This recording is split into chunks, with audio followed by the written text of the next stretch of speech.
23 जुलाई को चंद्रशेखर आजाद जी का जन्म दिवस मनाया गया, जो हमारे बीच तो नहीं है लेकिन हम सबके दिलों में है।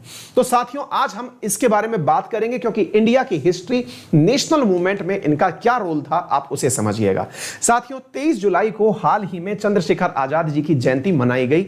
आइए अब उनके बारे में कुछ जानकारी आपको देते हैं। साथियों, पहले एक उम्र का कैलकुलेशन लगाएं। हम लोगों ने अक्सर ये नाम तो बहुत सुना है, लेकिन कभी हमने इस उम्र के बारे में कभी सोचा भी नहीं होगा। जरा उम्र देखें, आप फैक्ट्स पर नोटिस करें, आप देखेंगे कि क्या होता है एक क्रांतिकारी, किस प्रकार से देश को बदलने का जोश होता है एक क्रांतिकारी में। आप देखिए, 23 जुलाई 1906 को जन्म जिनका हुआ हो, 27 फरवरी 1931 में जिनका स्वर्गवास हो गया हो, जरा उम्र नोटिस करिए, महज 25 साल।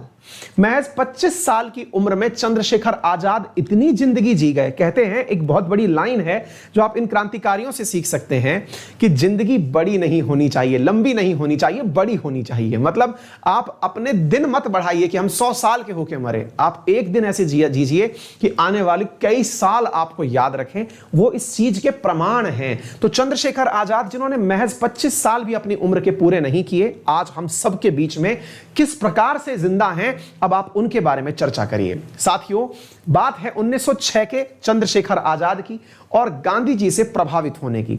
वर्ष 1920 में चल रहा था नॉन कॉपरेशन मूवमेंट। जरा कैलकुलेट करते चलिए उम्र को। 1906 में जो बालक पैदा हुआ मध्य प्रदेश के अंदर, 1906 में पैदा हुआ बालक मात्र 15 साल की एज में, यानी 14 साल से 15 साल के बीच में ही था, और उसे यह समझ में आ चुका था कि असहयोग क्या होता है, यानी कि राष्ट्रभाव। हम में से कई आज तक ये सोचते हैं, जब हम बड़ी बड़ी उम्र लेकर के चले जा रहे हैं, हम ये सोचते हैं कि देश के लिए क्या करना कोई और ही कर लेगा। वहीं पर ये विचार क्या रखते हैं कि 15 साल की उम्र में असहयोग आंदोलन के अंदर एक बहुत बड़े एक्टिविस्ट के रूप में शामिल हो जाते हैं। साथियों, शामिल होते हैं, पुलिस इन्हें गिरफ्तार करती है। साथियों, जब पुलिस गिरफ्तार करती है, कोर्ट में इन्हें जब पेश किया जाता है, आप नोटिस करिए, मतलब इन्हें जब नॉन कॉपरेशन मूवमेंट में 15 साल की उम्र में गिरफ्तार करके पुलिस के सामने मजिस्ट्रेट के सामने पेश किया जाता है, तो समझ देखिए देश की आजादी की कितनी जबरदस्त समझ थी इनके अंदर। आप नोटिस करिए, तो उनसे पूछा गया, अपना नाम बताइए क्या है। तो साथियों, इन्होंने अपना नाम बताया, मेरा नाम है आजाद। विचार करिए, 15 साल का एक बालक क्या बोल रहा है, मेरा नाम है आजाद। मतलब आजाद का मतलब क्या होता है, फ्री होना। फिर पूछा गया, अपने फादर का नाम बताइए, तो इन्होंने कहा, मेरे फादर का नाम है स्वतंत्र, यानी इंडिपेंडेंट अगेन आजाद। क्लियर। इनसे पूछा गया, कहां के रहने वाले हो, तो इन्होंने कहा, मैं जेल का रहने वाला हूं। मेरा घर कहां है, मेरा घर जेल है। मजिस्ट्रेट, तुम क्या कर पाओगे, मुझे मारोगे, मार लो, मैं आजाद हूं, मैं स्वतंत्र हूं, मैं स्वतंत्र का बेटा आजाद हूं, और मेरा घर जो है वो जेल है। ये वो चीज है साथियों जो आपके रुएं खड़ी कर सकती है, आपको बता सकती है। हम लोग सोचते हैं कि हम अभी इस लायक नहीं हुए कि कुछ बड़ा कर पाए। आप सोचिए, इतनी बड़ी ताकत के सामने, जो ब्रिटेन जैसी ऐसी ताकत जो उस समय जिसका परचम लहरता था, उसको एक छोटे से बालक ने इतना चैलेंज कर दिया और अपना नाम अमर करा गया, कह करके कि मेरा नाम चंद्रशेखर आजाद है। तो साथियों, चंद्रशेखर आजाद, जिन्हें बाद में चंद्रशेखर आजाद के नाम से ही, आजाद के नाम से ही जाना गया, ये वो रिवोल्यूशनरी हैं जिन्होंने अपने द्वारा हिंदुस्तान रिपब्लिक एसोसिएशन का निर्माण किया, जो बाद में हिंदुस्तान सोशलिस्ट रिपब्लिक आर्मी के नाम से जाना गया। ये क्या थे, आइए अब इनके बारे में एक एक करके सारी जानकारी देते हैं। साथियों, चंद्रशेखर का जन्म जो है वो 23 जुलाई 1906 को भावरा, झबुआ डिस्ट्रिक्ट के अंदर मध्य प्रदेश में हुआ था। इनके पिताजी का नाम पंडित सीताराम तिवारी और माताजी का नाम जगरानी देवी था। इन्होंने अपनी स्कूलिंग जो है वो भावरा से पूरी की थी, मध्य प्रदेश के अंदर। इनके फादर जो थे वो उत्तर प्रदेश के उन्नाव डिस्ट्रिक्ट में रहा करते थे। Were living in the village of बदर। यहां पर बहुत जबरदस्त जब फेमाइन पड़ी थी, तो यहां पर मतलब इन्होंने अपने लोगों की मदद से मिलकर के, गांव वालों की मदद से मिलकर के भुखमरी से निपटने के लिए लोगों की बहुत मदद की थी। साथियों, ये अपने इस कार्य काल के दौरान हिंदुस्तान रिपब्लिक एसोसिएशन के लोगों से मिलना शुरू किए। जरा अब इनका थोड़ा सा वो इतिहास पढ़ते हैं जो कि पेपर के पॉइंट ऑफ व्यू से बेहद बहुत महत्वपूर्ण है। आप जरा इसे देखिए। साथियों, जब ये नॉन कॉपरेशन मूवमेंट को पाते हैं कि गांधी जी ने नॉन कॉपरेशन मूवमेंट को रोक दिया है, तो उस समय इन्होंने, आजाद ने, हिंदुस्तान रिपब्लिक एसोसिएशन को ज्वाइन किया। HRA को 1922 में ज्वाइन किया।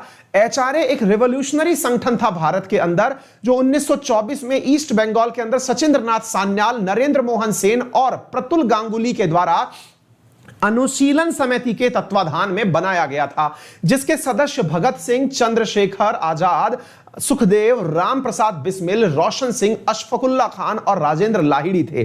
साथियों, इनके साथ में जो जुड़ी हुई कॉन्स्पिरेसी है, ये अपने संगठन को चलाने के लिए गवर्नमेंट के खजाने जो थे उन्हें लूटा करते थे, और इन्हीं लूट में इनके साथ में जुड़ा हुआ है कॉकोरी कॉन्स्पिरेसी, जिसके अंतर्गत इन्होंने फंड कलेक्शन के लिए रॉबरी की थी गवर्नमेंट प्रॉपर्टी की। काकोरी जो है, जो लखनऊ के पास एक रेलवे स्टेशन है, इसको हिंदुस्तान रिपब्लिक एसोसिएशन के जो सदस्य हैं इन्होंने लूट लिया था, खजाने को लूट लिया था। साथियों, इनका जो ये प्लान था, ये चंद्रशेखर आजाद, राम प्रसाद बिस्मिल, अशफाकुल्ला खान, राजेंद्र लाहिड़ी और मनमान नाथ गुप्ता के नेतृत्व में काम किया गया था। साथियों, बाद में इन्होंने इसी एचआरए का नाम एचएसआरए किया, क्योंकि सरकार के द्वारा तब इसे बंद करवाने का प्रयास किया गया था। हिंदुस्तान सोशलिस्ट रिपब्लिक एसोसिएशन जो है 1928 में दिल्ली के फिरोज शाह कोटला मैदान, जिसे आप जानते हैं, वहां पर चंद्रशेखर आजाद, अशफाकुल्ला खान, भगत सिंह, सुखदेव थापड़, ये जोगेश चंद्र चटर्जी, इनके नेतृत्व में इसकी स्थापना की गई थी। साथियों, इन्होंने, अब क्या हुआ अगर आपको मालूम हो तो, साइमन भारत में आया था 1919 में, जो हमारे यहां एक्ट आए थे, उस 1919 के एक्ट के बारे में तथ्य एकत्रित करने के लिए साइमन कमीशन आया था। तो साइमन कमीशन का विरोध कर रहे थे Lala Lajpat Rai. Simon go back के नारे लगा रहे थे, तो उनके ऊपर लाठीचार्ज हुआ, और लाठीचार्ज होने से लाला लाजपत राय नहीं बचे। उनकी मौत का बदला लेने के लिए सैंडर्स की हत्या का प्लान किया गया। किसके द्वारा साथियों? सैंडर्स, जिन्होंने, मतलब सैंडर्स जो है, जिनकी लाठी से लाला लाजपत राय जी की मौत हुई थी, उसकी हत्या का प्लान किया आजाद जी ने। ठीक है, पुलिस इनके पीछे पड़ गई और इलाहाबाद के आजाद कोर्ट के आजाद पार्क के अंदर गोली से जिन्होंने खुद को उड़ा लिया, वो थे मेरे प्यारे साथियों हमारे सबके, मतलब एक तरह से इंस्पिरेशन के सोर्स चंद्रशेखर आजाद। तो उम्मीद है हम अपने इन सभी स्वतंत्रता सेनानियों को इसलिए याद रखेंगे क्योंकि इन्होंने वो जज्बा देश प्रेम के प्रति दिखाया जिसमें इन्होंने किसी भी प्रकार का, मैंने जितने भी आपको स्वतंत्रता सेनानी बताए, जिसमें इन्होंने किसी भी प्रकार का जाति पात, किसी भी प्रकार का धर्म भेदभाव, किसी प्रकार की क्षेत्रीय विविधता, इसका ख्याल कुछ भी नहीं मायने रखते हुए देश की सर्वोच्चता को सिद्ध किया। क्योंकि ये वो मैसेज देकर के हम सबको चले गए थे कि हम भारतवासी तभी ऊंचाइयों तक पहुंच सकते हैं जब हम सब लोग मिलकर के अपने लक्ष्य के प्रति लगेंगे। साथियों, सबसे ऊपर उठ करके इतनी कम उम्र में जो ये मैसेज देने में कामयाब हुए कि हम सांप्रदायिक सौहार्द से, हम जाति पाति के बंधन से मुक्त होकर के हम अपने देश की तरक्की के लिए जिस प्रकार से संगठित होकर जी सकते हैं, ये एक अपने आप में मिसाल है। ठीक है बेटा, चलिए, तो उम्मीद है कि आप सभी लोग भी अपने साथ में इन मैसेज को जरूर लेकर के चलेंगे। कहते हैं कि जो खून, मतलब वही है ना कि if your blood does not raise, यदि आपका आग, मतलब खून जो है वो उबाल नहीं भरता तो वो पानी है, वो खून नहीं, वो पानी है, और अगर देश के काम ना आए तो वो व्यर्थ जवानी है, ऐसा इनका डायलॉग हुआ करता था। इलाहाबाद में इनके नाम पर आज भी आजाद पार्क है, जहां पर किसी, मतलब मुखबरी की खबर के कारण इनकी पुलिस मुठभेड़ के अंदर इन्होंने खुद को गोली से उड़ा लिया था। पेड बैच पढ़ना तो आपका स्वागत है। मेरा रेफरल कोड है अंकित 10, जिसका उपयोग करके आप एसएससी कैटेगरी के अंदर 10% इमीडिएट डिस्काउंट प्राप्त करिए और स्ट्रेटेजी के डिटेल में पढ़िए। वहीं यूपीएससी की अगर हम बात करें तो वहां पर तमाम एडुकेटर्स की सभी की क्लासेस, इसके अलावा एक्सटेंडेड वैलिडिटी